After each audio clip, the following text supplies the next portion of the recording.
mucha frecuencia no es la visión, sino la perspectiva correcta para ver las cosas lo que anda mal. No está mal nuestra visión, sino la perspectiva correcta para poder ver las cosas y cómo reaccionamos ante ellas. Un adolescente se encontraba jugando básquetbol en la entrada de la cochera de su casa y de repente en uno de esos saltos se le cae uno de sus lentes de contacto al suelo. Empieza a buscarlo y como no lo encuentra, entra un poco temeroso a la casa y le dice a su mamá lo ocurrido. La señora sale junto con él para buscar el famoso lente de contacto y en 2 minutos la señora lo encuentra. Él sorprendido le dice: mamá, ¿cómo le hiciste? A mí me tomó casi 1 hora, busque y busque, no lo encontré y tú en 2 minutos lo encontraste. Y ella le dice: hijo, es que tú y yo no estábamos buscando lo mismo. Tú estabas buscando un pedacito de plástico, pero yo estaba buscando $150 que tenía que pagar si no lo encontrabas. No cabe duda que la manera en cómo nosotros percibimos las cosas es lo que determina qué creemos y cómo pensamos. A veces es necesario tomar distancia un poco de las cosas para poder encontrar perspectiva. Y los que son dibujantes o arquitectos o ingenieros entienden muy bien eso. Para poder tener una perspectiva mejor, a veces hay que dar unos pasos hacia atrás y poder contemplar las cosas de una manera más subjetiva. En la vida cristiana también es lo mismo. A veces tenemos que tomar una pausa y contemplar de dónde hemos venido, hacia dónde vamos, para poder entender muy bien quién es aquel que nos sostiene en este tiempo presente. Con más subjetividad, con más discernimiento.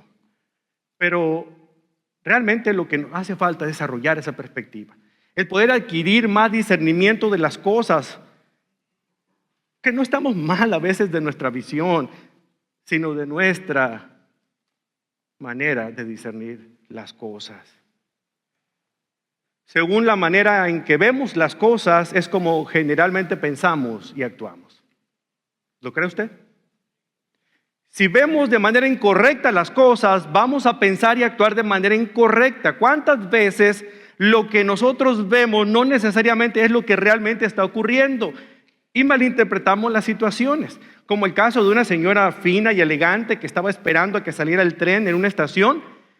Decide esperar y para no desesperarse compra una revista, un paquetito de galletas y una botella de agua y va y se sienta en una de las bancas del andén para esperar la salida de su tren. Comienza a leer la revista y al lado de ella, de reojo, ve que se sienta un hombre. Abre su periódico y comienza a leerlo. Y así de repente le sorprende que el hombre extiende la mano al paquete de galletas que está a su lado y empieza a abrirlo. Y la mujer se queda. Pero como es una mujer decente y no quiere armar escándalo, no dice nada. Pero lo está sintiendo. Mira qué igualado este. Así que tiene su mano el paquete, agarra galletas y se la empieza a comer y voltea con la señora y le da una sonrisa. Obviamente la mujer no le sonríe. Agarra la revista y sigue leyendo. Y el hombre continúa extendiendo la mano y sigue comiendo otra galleta. No queriendo decirle nada, ella también extiende la mano y agarra una galleta, pero le hace ver que no está muy contenta y se la come.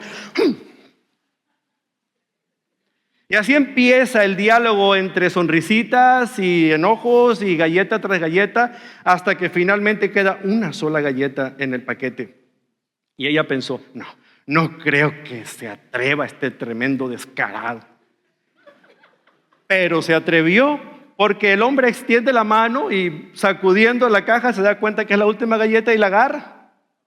Voltea a ver a la dama, la parte suavemente en dos y le extiende una mitad hacia ella. Era tiempo de que el tren saliera, así es que se levanta y le hace ver que para nada le va a tomar su mugrosa galleta.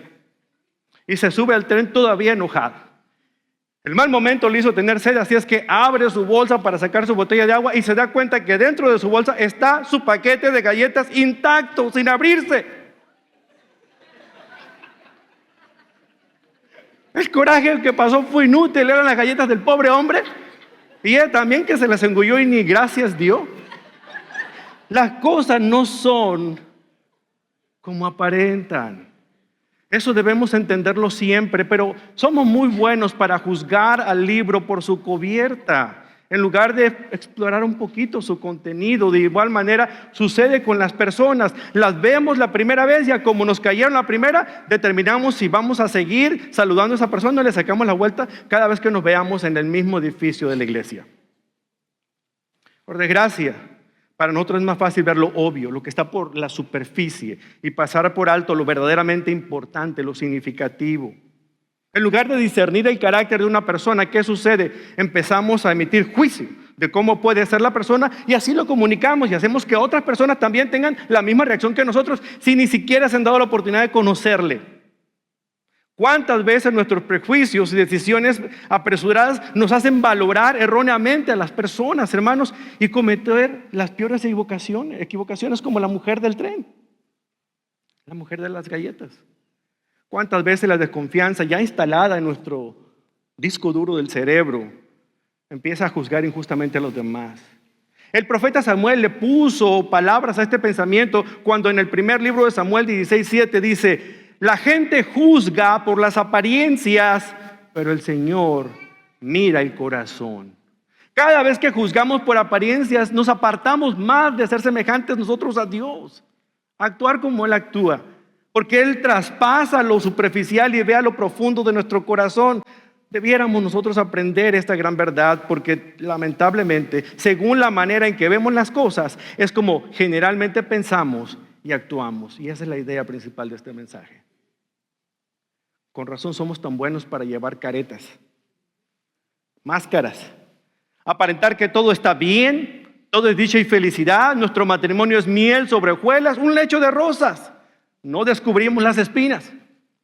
Caminamos por la vida pensando y aparentando que todo está normal, cuando realmente por dentro vivimos vidas frustradas y deprimidas. La palabra frustrada es interesante porque viene de un vocablo en latín que es frustra y significa literalmente en vano.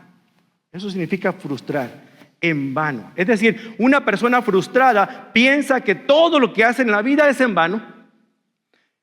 No vale la pena esforzarse por hacer algo porque al final de cuentas alguien se va a llevar el crédito.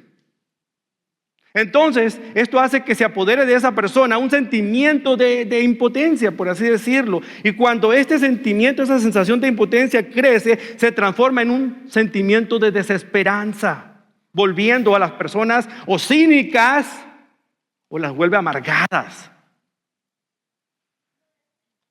Es entonces cuando nos volvemos como la luna, como dijo el escritor Mark Twain, llevando un lado oscuro que no queremos que nadie vea.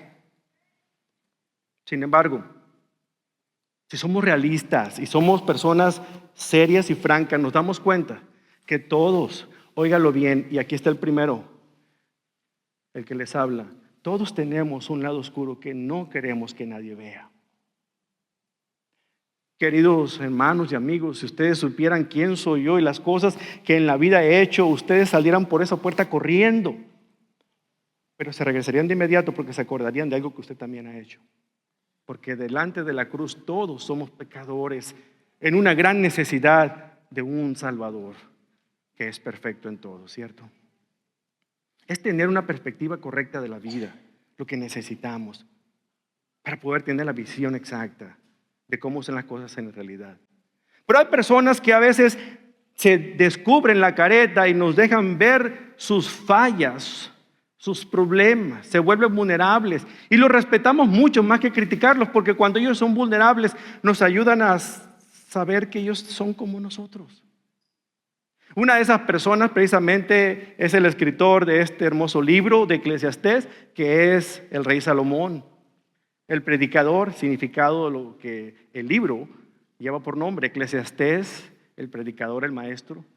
Él deja descubrir y podemos ver esa parte vulnerable de Salomón al escribir este hermoso diario al final de su vida. Cuando después de probarlo todo, de experimentarlo todo, regresa y saca conclusiones muy drásticas para decir que al final de todo, en la vida, nada tiene sentido, todo es vanidad. Salomón decide seguir escribiendo en este capítulo 2 de su diario y empieza a dejarnos ver entre página y página de la Biblia que hay más kilómetros de mal camino que recorrer porque no fue suficiente lo que ya vimos en el capítulo 1. Pero al final de este capítulo, el predicador nos deja con algunos destellos, unos vislumbres de lo que significa vivir una vida satisfactoria y no la vida que se vive bajo el sol. Una vida satisfactoria cuando se pone a Dios en el centro de nuestra existencia. Hermanos, el pensamiento que vemos de Salomón a lo largo de esta hermosa escritura, de este libro de Eclesiastés, es el siguiente: nuestro gozo es una expresión de esperanza. El gozo que tenemos en Cristo es una expresión de esperanza. No significa una verdadera satisfacción de la vida como se vive debajo del sol. Porque ciertamente, aunque seamos usted y yo cristianos, no significa que cuando usted confesó a Cristo como su Señor y Salvador, cuando confió en Él, sus problemas se han acabado. Quien le haya dicho eso, le mintió. Vaya que le regrese su dinero. Porque realmente lo que vemos es con más claridad las situaciones difíciles que experimentamos, pero ahora tenemos una esperanza y un gozo en Cristo de saber que Él no es ajeno a nuestros problemas y que nos ayuda a llevar nuestras cargas, cualquiera que éstas sean. No estamos solos. Veamos un breve repaso de lo que trata este libro maravilloso, de lo que vimos en el mensaje anterior del capítulo 1. Y no importa si es la primera vez que usted me está escuchando, simple y sencillamente lea el capítulo 1, porque el libro de Eclesiastés prácticamente se explica a sí mismo. Si estoy yo aquí es porque me pagan por predicarles 45 minutos, así es que tengo que hacer mi trabajo. Tal vez sea la cualidad más importante de Salomón. El hecho de ser vulnerable, el hecho de hablar, ahora sí que como decimos en México, sin pelos en la lengua. De decir las cosas como son. Él no tiene que adornar ninguna de sus palabras. Quiere hablar las cosas sinceramente y poder decirnos lo que él ve con la verdad tan directa como puede ser.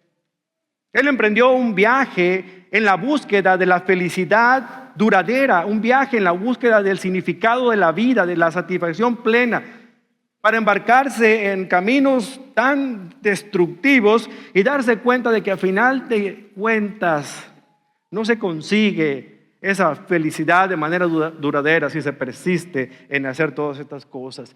Como vimos anteriormente, Salomón fue incapaz de encontrar satisfacción plena en las actividades intelectuales, en la ciencia. Aprendió más, fue el hombre más sabio que había sobre el planeta, pero infeliz al final de cuentas. Buscó alivio en la risa y el placer, pero al final se dio cuenta que eran enloquecedoras. Buscó satisfacción en el vino, en las mujeres y en las canciones, parece un corrido, solo para sentir después un aburrimiento todavía mayor. Probó con proyectos personales, estanques, parques bien adornados, pero tampoco obtuvo una satisfacción completa. Intentó sentirse realizado adquiriendo harenes de hermosas concubinas, amantes, cientos de esposas con todas sus suegras, y bueno, cantores, pero nada, fue inútil. Entonces empezó a coleccionar todo tipo de artefactos, piedras preciosas, obras de arte de valor incalculable, pero ninguna de estas cosas le satisfizo. A pesar de que todas estas actividades, de alguna manera, algunas de ellas provocaban un agrado, un gusto, ese gusto no le duraba mucho tiempo, no era permanente, era efímero. Pero andar en esos callejones sin salida no detuvieron a Salomón de seguir adelante en su búsqueda. La búsqueda continúa. Y ahí vemos en el capítulo 2, pero ahora en el versículo 12, cómo aparte de haber tratado todas estas cosas que eran en cierta manera algo muy personal, decide ahora comenzar a emprender un viaje en una dirección distinta. Ya que Salomón conservaba todavía sus facultades mentales, echa a volar su imaginación. Si todos los deleites sensuales y proyectos personales no producían la felicidad, él pensó, bueno, voy a cambiar de rumbo. Y aquí en el versículo 12 encontramos una frase bien interesante. Dice, después volví yo a mirar. Lo cual meramente significa, voy a considerar las cosas desde otra perspectiva. Voy a hacerme hacia atrás y mirar otro punto de vista. Quizá encuentre lo que ando buscando. ¿Qué fue lo que hizo? 3 cosas. Comparó la sabiduría con la insensatez o la locura. Comparó lo inmediato con lo final. Y finalmente comparó el trabajo cotidiano con el descanso vespertino. ¿Sabe qué? Le resumo. Al final de cuentas se dio cuenta Salomón de que todo era inútil. Aún esto era vanidad. Pero veamos con detalle. La primera parte que encontramos ahí fue la comparación que hace entre la sabiduría y la insensatez, versículo 12. Aquí leemos que Salomón consideró la posibilidad de abrazar la sabiduría o la insensatez. O sea, estuvo en la disyuntiva. ¿Qué hago? Sabiduría, insensatez. Ay, caramba, ¿cómo le hago? Él sabía de antemano que era mejor la sabiduría, tenía más ventajas. Pero vea realmente cuál fue su conclusión. Versículo 12. Entonces decidí comparar la sabiduría con la sabiduría con la locura y la insensatez. Porque ¿quién puede hacer esto mejor que yo, que soy el rey? A final de cuentas, hago lo que yo quiero. Pensé, la sabiduría es mejor que la insensatez, así como la luz es mejor que la oscuridad. Pues el sabio puede ver hacia dónde va, pero el necio camina a oscuras. Interesantes palabras, ¿verdad? O sea, en la superficie pareciera una lección fácil de hacer. Sabiduría y sensatez. ¿Cuál escogería usted que me está escuchando? La sabiduría, ¿verdad?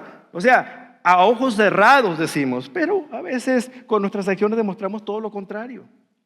Él mismo expresa, una persona sabia va por la vida con los ojos bien abiertos, con una visión clara de la vida. El necio, por su parte, funciona como en una cámara oscura, no sabe a dónde va y se tropieza constantemente. Pero cuando la vida se ve sin la perspectiva eterna, sin la perspectiva que incluye a Dios en nuestras vidas, la sabiduría pareciera absurda. Porque él mismo lo dice más adelante. Porque al final de cuentas, tanto el sabio como el loco o el insensato o el necio terminan de la misma manera. Hay muerte en sus vidas. Versículo 4 dice, sin embargo me di cuenta de que el sabio y el necio tienen el mismo destino. Los dos mueren, así que me dije, ya que voy a terminar igual que el necio, ¿de qué vale la pena toda mi sabiduría? Nada de eso tiene sentido. Pues tanto el sabio como el necio van a morir. Al sabio no se le recordará más que al necio. En los días futuros ambos serán olvidados.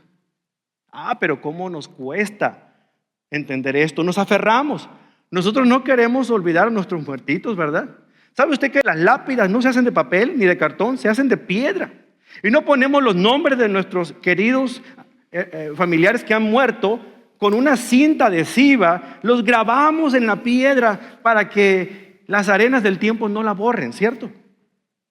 Pero somos necios al pensar de esta manera, porque con el paso del tiempo aún las piedras o se rompen o simplemente esos nombres van deteriorándose en ella. A la larga todas las lápidas se desgastan. Si usted piensa que esto solamente ocurre en nuestros círculos, nada más le invito a pensar en una de las grandes maravillas del mundo antiguo, que son las pirámides que se encuentran en Egipto. De hecho, es la única de las maravillas que están todavía de pie. Me refiero a la gran pirámide de Giza, construida por el faraón Keops. ¿Sabe usted que esas son tumbas? Sí, lo sabía, yo sé, ustedes son muy inteligentes.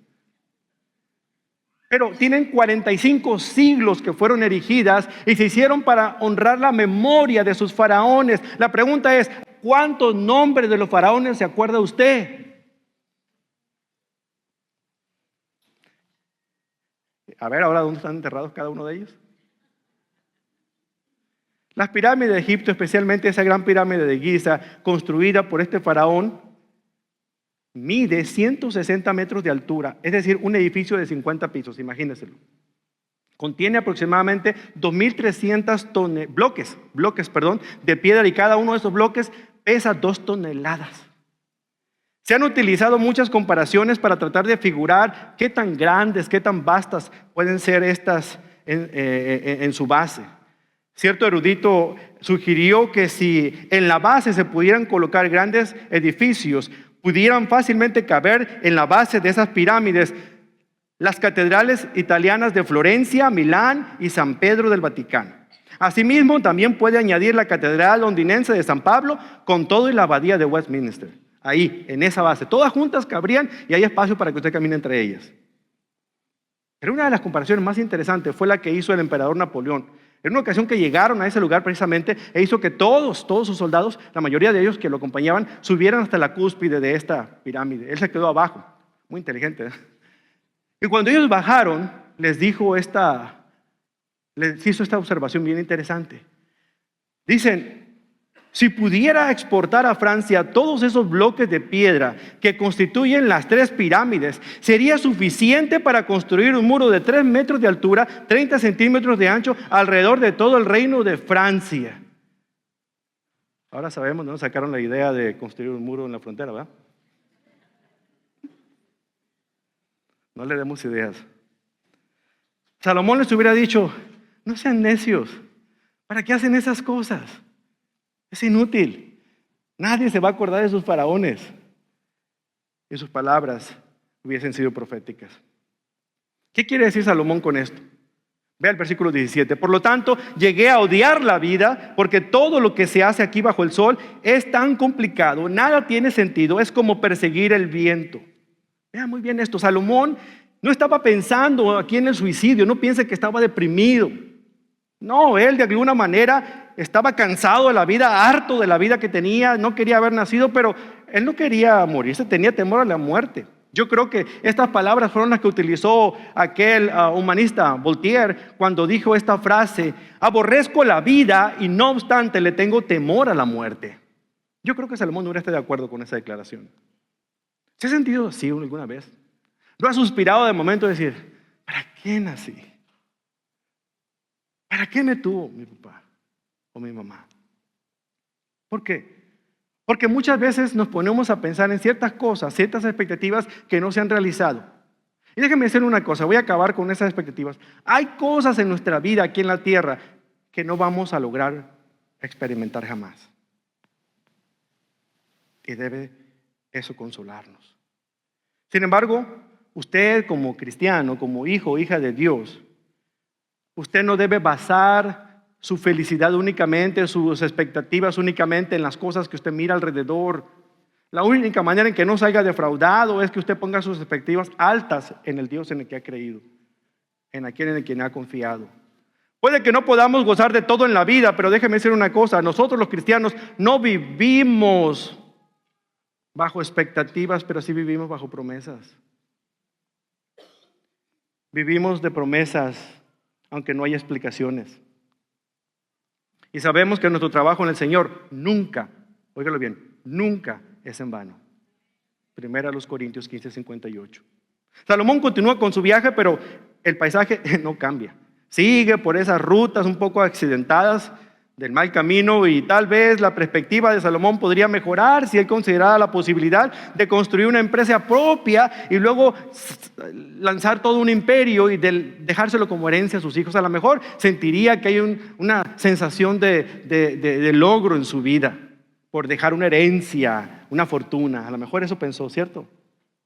Acompáñenme leyendo el versículo 18, porque hace una comparación entre lo que es inmediato y lo que es final. Dice, llegué a odiar todo el trabajo que hice en este mundo, porque tengo que dejarles a otros lo que yo he ganado. ¿Se da cuenta?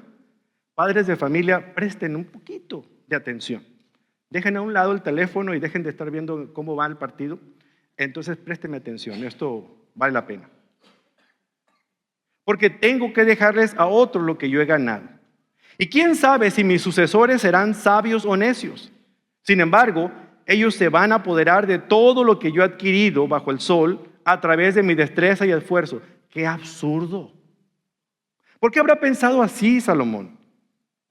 Por la misma razón que muchos padres piensan que tratan de amasar alguna fortuna, comprarse propiedades, de alguna otra manera dejarles un futuro a sus hijos, y no hay nada malo con ello. El punto es cuando eso nos aparta completamente de Dios y únicamente nos dedicamos toda la vida a trabajar y amasar fortunas para tratar de dejarle algo a nuestros hijos. Escuchen el consejo de Salomón, por favor.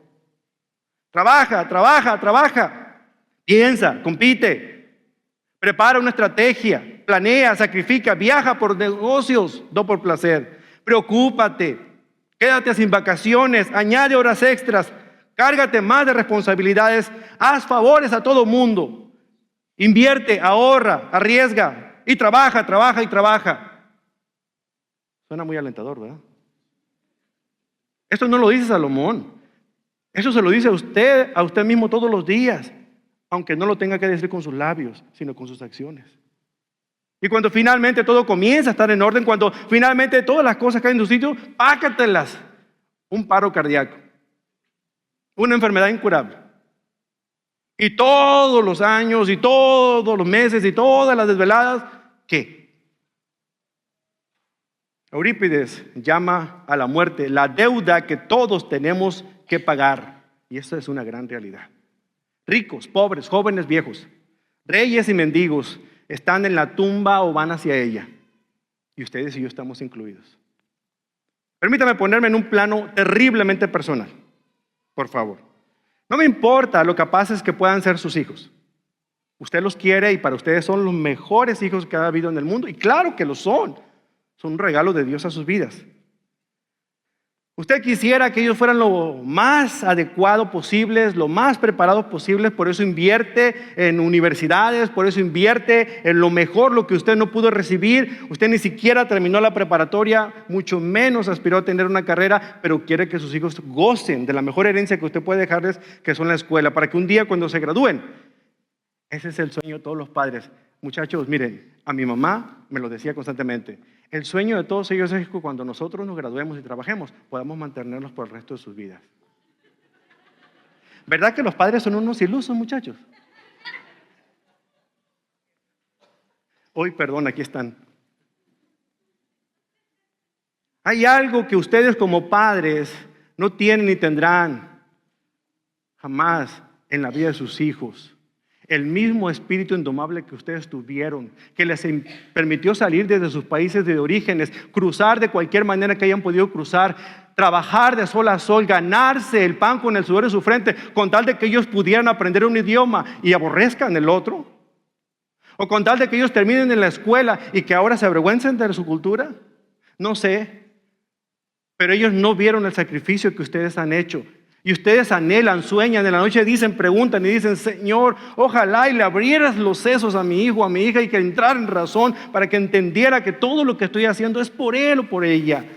Lamentablemente el mundo los ha envuelto y la sociedad les ha dictaminado. Y lo único que ellos pueden pensar es en el próximo post de Facebook, en la próxima juego de video y en todo lo demás. Pero no en encargarse de los negocios de papá o mamá. Estoy generalizando. Y cualquier parecido con la realidad que usted tenga es mera coincidencia. Simple y sencillamente lo que quiero es que usted se ubique en lo que Salomón está diciendo, porque él mismo estaba pensando en su propio hijo. Y ahorita lo vamos a ver. Porque aunque los hijos estén cerca de usted y estén aprendiendo las labores que usted le ha enseñado, a final de cuentas ellos tomarán su decisión. Va a llegar una más guapa por ahí, se lo va a llevar, y todo lo que usted, mamá, invirtió en él, otra lo va a aprovechar. Lo mismo sucede con las mujeres. Las prepara uno toda la vida y llega, ¿no?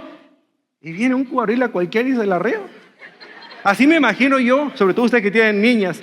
Me imagino, ustedes trabajan no sé por cuántos años, 20 años educándolas a sus princesitas, ¿verdad?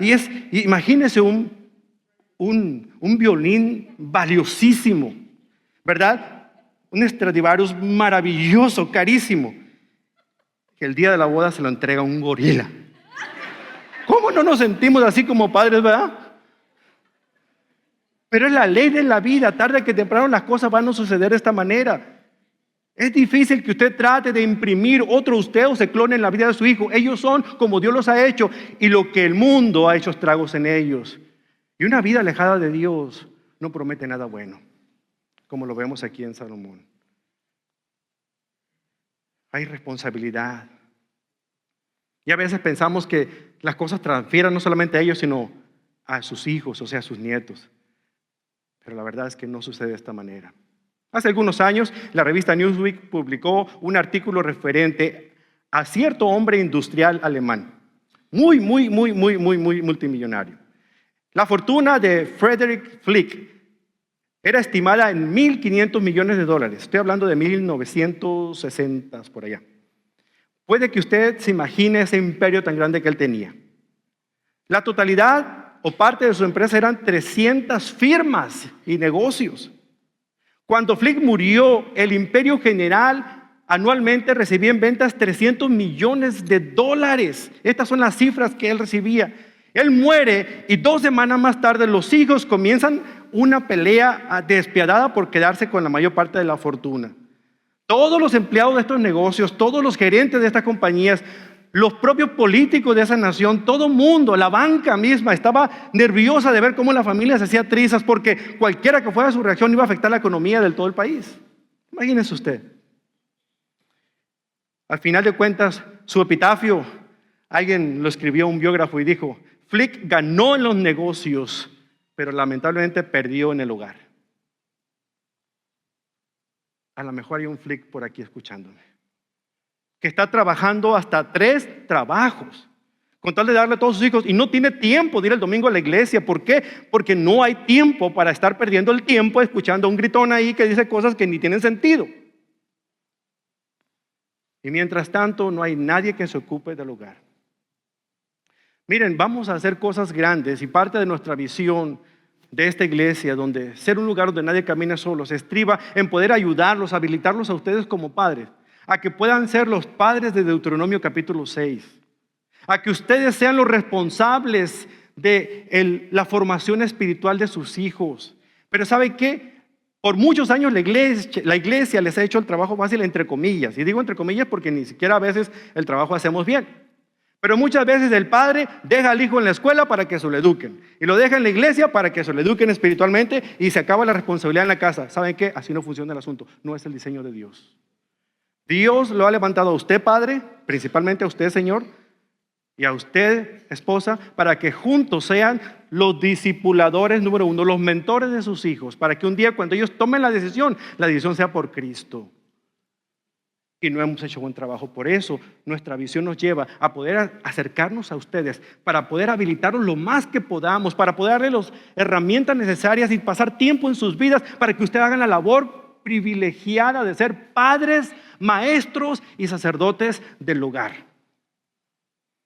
Pero se requiere colaboración. Se requiere que usted diga: yo estoy listo para poder hacer esto. Salomón tarde se dio cuenta de esta situación. Fíjese muy bien lo que él pudo ver. El versículo 20 nos dice algo. Salomón consideró esta ruta, pero lamentablemente la rechazó. Así que desilusionado me di por vencido y cuestioné el valor de todo mi duro trabajo en este mundo. Algunas personas trabajan con sabiduría, conocimiento y destreza, pero luego tienen que dejarle el fruto de su labor a alguien que no ha trabajado para conseguirlo. Esto tampoco tiene sentido. Esta es una gran tragedia. Cada vez se puede escuchar los gritos de Salomón diciendo: ¡no vale la pena! Nuevamente el monarca se encuentra en la casilla número 1, en la línea de bateo, todavía aquí en el home, dispuesto a tirar otro batazo, a ver si no le avienta en una curva. Y nos da este tercer aspecto de la realidad. Versículo 22. El trabajo cotidiano comparado con el descanso vespertino. Después de tomar 2 atajos que no lo condujeron más que a un callejón sin salida, piensa Salomón: ¿qué haré? ¿Qué haré? Esto no me produjo nada de felicidad ni me trajo satisfacción. ¿Qué haré? Ya sé. Me voy a concentrar en trabajar. Voy a dividir el día en horarios. Voy a trabajar 8 horas y voy a descansar en la tarde. Llegando a la casa, voy a disfrutar a la familia. Y yo nomás voy a trabajar lo que tengo que trabajar. Bien marcados mis horarios. ¿Qué más le quedaba por hacer? Fíjense muy bien lo que dice. Versículo 22. Entonces, ¿qué gana la gente con tanto esfuerzo y preocupación en esta vida? A lo mejor lo que gana es trabajar todo el día para descansar en la tarde, mirando la televisión con la familia o disfrutando una rica cena. Difícilmente. Ve el 23 lo que dice. Sus días de trabajo están llenos de dolor y angustia. Ni siquiera de noche pueden descansar la mente. No tiene sentido. Tal vez Salomón tenía en su mente a su propio hijo Roboam. Como ustedes saben, él fue el heredero al trono. Salomón reinó 4 décadas de paz. No hubo guerras, no hubo problemas. Él se distinguió por ser lo que su nombre dice, Shalom, paz, un reino de paz.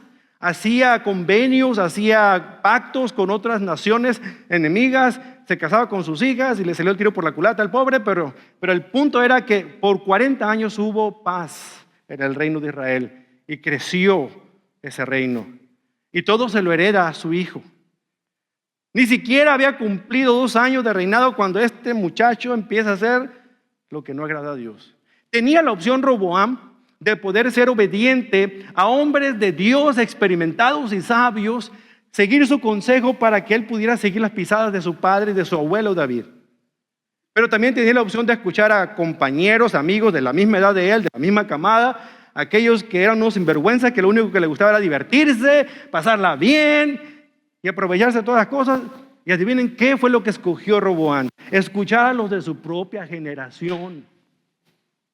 Como resultado, en poco tiempo, el reino se enfrentó nuevamente en guerras con los países de alrededor. Egipto llegó en una ocasión. ¿Qué creen que hizo Roboam? Va y entra él al templo y saca todos los escudos de oro macizo puro y se los da, junto con los tesoros del templo acumulados por su padre, y se los da al capitán egipcio y le dice: aquí está, no nos hagan nada, tengan el tesoro. ¿Ustedes creen que se conformó? Es como a uno de los secuestradores que se les da cualquier cosa, al rato lo secuestran otra vez y le piden más. Lo mismo hizo Egipto. Le empezó a pedir más y más y más, a tal grado que se quedaron sin nada. Toda esa riqueza se fue a la ruina. Finalmente estuvieron haciendo escudos de bronce. Los pulía bien para que se vieran de oro, pero no eran tan duraderos como el oro macizo. Y pelea tras pelea fueron perdiendo. Según el segundo libro de Crónicas, capítulo 12, Roboam hizo esta desfachatez y el reino fue arrancado de sus manos, dejándole únicamente 2 tribus para él gobernar, y 10 de las otras tribus se fueron hacia el norte, dividiendo en 2 el reino que antes estaba unido, por la pura desidia, por no seguir los caminos de su padre y de su abuelo, por dejar a Dios fuera de la vida de ellos. Esta es una triste realidad, pero esto es lo que puede provocar el hecho de que usted cambie a Dios por Dios. Usted trabaja duro para darle a sus hijos lo mejor, pero constantemente usted, en lugar de pasar tiempo con ellos, en lugar de enseñarles acerca de cómo amar al Señor, porque la mejor manera que usted le enseñe a sus hijos de Dios no es agarrando Biblia y leyéndola y memorizando textos. La mejor manera de hablar de Dios es entendiendo lo que lee y viviendo en la práctica lo que usted ha aprendido. Es bueno hablar, porque por el oír entra el mensaje de salvación. Pero el mensaje puede ser opacado cuando nuestras acciones no coinciden con nuestros conocimientos. Por eso necesitamos, como dice un pastor amigo mío, atar los puntos para que entonces la gente comprenda y pueda saber qué tiene que hacer ante la vida. A manera de aplicación, Salomón tiene un vislumbre de sabiduría casi al final de este pasaje, al final del capítulo. Un instante de discernimiento en el cual él se da cuenta de qué está ocurriendo. Ya no sabía qué hacer, ya no le quedaban opciones. Finalmente toma la determinación de recurrir a la poca cordura que le quedaba a Salomón. Y vea lo que dice el versículo 4. Entonces llegué a la conclusión de que no hay nada mejor que disfrutar de la comida y la bebida y encontrar satisfacción en el trabajo. No es esta la filosofía humanista que les hablé la vez pasada. Realmente está dándose cuenta de que el que provee por nuestras necesidades no es otro más que Dios. Entonces, primero, no hay nada inherente en el ser humano que le dé la posibilidad de disfrutar y sacar propósito de lo que hace. No hay nada dentro de él que le dé la oportunidad de disfrutar de lo que recibe. No hay nada. Salomón expresa: he visto, porque todo esto viene de Dios. Es el Señor en su buena mano que nos da todas estas cosas. Eso es cierto. No hay nada en usted, ni en sus hijos, ni en sus papás, ni en sus abuelos en que tanto confía, que de ellos pueda sacar algo que le dé una felicidad permanente. Porque realmente la satisfacción plena y total proviene de nuestro Dios, el que nos hizo. En una biografía de John D. Rockefeller, el escritor de este libro, de Rockefeller Billions, escribe acerca de la trágica vida que tuvo John Rockefeller, el hombre más rico del mundo en aquel tiempo, en sus últimos momentos de vida. Uno de esos biógrafos escribió que aunque tenía todos los millones, no podía disfrutarlos. Aún su dieta estaba limitada a lo siguiente, escúchelo. A ustedes que les gusta la dieta paleo, tomen nota, porque a lo mejor esta les va a interesar. Pesaba 45 kilos, suena bien, ¿verdad? ¿Quién no quisiera pesar 45 kilos? O sea, probaba un poco de cada cosa. Por ejemplo, en el desayuno, solamente un sorbo de café, es todo. Una cucharada de cereal, nada más. La cantidad de huevo que únicamente puede agarrar con un tenedor. Y un trocito de chuleta del tamaño de un chícharo. Esa era su comida. Y no podía comer nada más. ¿De qué le servía todo lo que había acumulado? A estas alturas probablemente usted esté preguntándose, ay pastor, entonces ¿qué vamos a hacer? No le estoy diciendo que se ponga a dieta, ¿ok? Mejor espéreme dentro de unos 6 meses que me ponga yo primero para poder hablarle y predicarle como debo. ¿Cómo puedo disfrutar de la vida con algo así que estoy escuchando? Es tan deprimente. No, no se trata de ser deprimente, se trata de ser realista. Salomón está hablando como alguien que experimentó todo lo que usted y yo tenemos en nuestra cabecita loca como fantasías a experimentar. Él ya lo vivió y viene y le dice, no vale la pena, no vale la pena. Mejor confíen en Dios. Pues bien, la siguiente línea realza esto, porque en el versículo 24, en la segunda parte dice, el deleite es un don personal de Dios. El disfrute de la vida es un don personal de Dios. Dice, luego me di cuenta de que estos placeres provienen de la mano de Dios. ¿No es acaso esto cierto? A menos que Dios se encuentre en el centro de nuestra vida, el disfrute duradero sería imposible. Va a gozar un ratito, pero después va a tener una cruda moral que ¿quién se la quita? ¿Acaso lugar mejor para estar usted rodeado de otros creyentes en Cristo como los que ve aquí alrededor para disfrutar de las bendiciones que Dios da cada día? Porque a veces como iglesia parece que tenemos más problemas con otros hermanos de la iglesia cuando aquí debiéramos de disfrutar de la vida, porque Dios nos ama, es nuestro Padre, somos sus hijos e hijas. Y a veces es donde más conflictos podemos haber. No entiendo, estoy como Salomón, es vanidad. Cuando aquí debiéramos de gozarnos. Miren, en el mundo piensan que en la iglesia no se goza. A uno les apodan los bautristas y a otros les llaman los congelados escogidos. De una u otra manera, porque ven en ellos que no hay ningún vislumbre de deleite. Dicen, si quieres gozar la vida, únete a nosotros. Mira, aquí anda parrandas, hay vicios, hay alcohol, hay drogas. Aquí disfrutamos la vida. Cuando usted y yo que hemos conocido a Cristo sabemos cuál es la vida verdadera. Entonces vivámosla, disfrutémosla. Dejemos de actuar como que hemos sido bautizados en puro jugo de limón. Y riámonos acerca de las circunstancias, porque al final de cuentas, ¿sabe qué? Usted que ha confiado en Jesucristo, que realmente ha confiado, que no practica el pecado, aunque a veces caiga en él, usted tiene un sello maravilloso que es el Espíritu Santo, que le garantiza que usted pertenece al Señor y un día estará ante su presencia cuando Él venga por nosotros.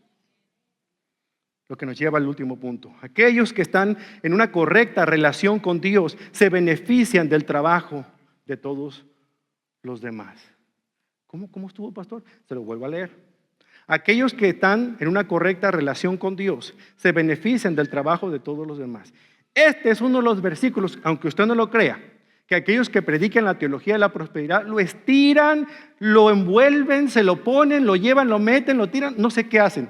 Hacen lo mismo que hacen con sus mocos, yo creo. El punto al que quiero llegar es que ni siquiera lo meten dentro del contexto, pero suena bien. Entendamos un poquito qué significa. Versículo 26. Dios da sabiduría, conocimiento y alegría a quienes son de su agrado. Pero si un pecador se enriquece, Dios le quita las riquezas y se las da a quienes le agradan. Esto tampoco tiene sentido. Es como seguir el viento. Un día tocaron a la puerta de mi casa los de una secta. Y cuando supieron que yo era predicador y todo eso, y hablábamos un poquito de aspectos, porque una de las cosas de quitármelos de encima, les paso una receta. Les dije, ¿cómo no? Pasen ustedes. Nada más que vamos a hacer un trato. Yo le dejo a usted hablar 15 minutos y usted me va a escuchar 15 minutos. ¿Estamos parejos? Le van a decir que es el principio, pero después no van a querer. Entonces la cosa se pone interesante. Es más, se puso medio acalorada una pequeña discusión. No peleábamos, simplemente estábamos discutiendo. Me dijeron que el versículo 1 de Juan 1:1, que el griego, lo demás. Espérame tantito. Y fui y les traje mi Nuevo Testamento en griego. Le dije, a ver, léemelo por favor, ¿dónde está? Creyó que era hebreo, ¿no? El punto al que quiero llegar es que cuando se iban, el enojo era tanto en uno de ellos que me empezó a reclamar. Me dijo, mire, su casa está muy bonita, pero ¿sabe qué? A final de cuentas, todo eso va a ser mío. Reclamando este versículo. Según ellos, todos aquellos que no son ellos, todo lo que usted y yo trabajamos, van a ser ellos los herederos. Ahora, mal no están en entender este pasaje, mal están en creer que ellos son los únicos. Pero fíjense muy bien lo que sucede. Este pasaje, aquí Salomón está diciendo, aún las riquezas del necio, el Señor se las quita. No lo hacen que los dejen en la ruina, es que simple y sencillamente hay personas que tienen tanto que no pueden disfrutar lo que tienen y terminan perdiéndolo. Personas que han construido mansiones no pueden vivir en ellos porque de pura gana la esposa dijo, no me gustó el color y yo quiero otra casa, y la terminan perdiendo. Ese es el caso de la sede de los navegantes en Colorado Springs, ¿sabe usted? Ahí en Colorado. La sede de los navegantes, el ministerio de discipulado, era una mansión grandísima que construyó el señor Glenn Airy allí en Colorado Springs. Y la esposa llegó un día y le dijo, no me gustan los baños, yo quiero otra. Una mansión gigantesca con no sé cuántas recámaras, 15 o no sé qué tantas. Entonces de alguna otra manera fue reposesionada y fue donada al ministerio de los navegantes. A esto es lo que me estoy refiriendo. Que en muchos de los casos, sin que el cristiano tenga que hacer nada, el Señor en su buena mano los coloca en lugares que ni siquiera han pensado, cuando esto es cumplir con los propósitos de Él, no los míos. Así que no se engañe con que yo venga y le diga que tú haces esto, clámalo y reclámalo. No es nada de eso. Espera el tiempo de Dios, el Señor sabrá. No en tu tiempo, sino en el tiempo de Él, para sus propósitos, no los nuestros. Esa es la verdadera teología de la prosperidad. De modo que, ¿sabe usted una cosa? Si usted no tiene al Señor resucitado, ¿de qué le sirve todo lo que tiene? Al final de cuentas, si usted no tiene a Cristo viviendo, morando en su corazón, si el Espíritu Santo no está guiando cada uno de sus pasos, ¿de qué sirve que tenga esos dos trabajos? ¿De qué sirve la educación? ¿De qué sirven los títulos universitarios? ¿De qué sirve todo eso? Hoy en día muchos de los estudiantes estarán de acuerdo conmigo, porque ellos se gradúan con honores y no encuentran ni un trabajo. En cambio voltean a ver a dónde están los necios y todos están empleados.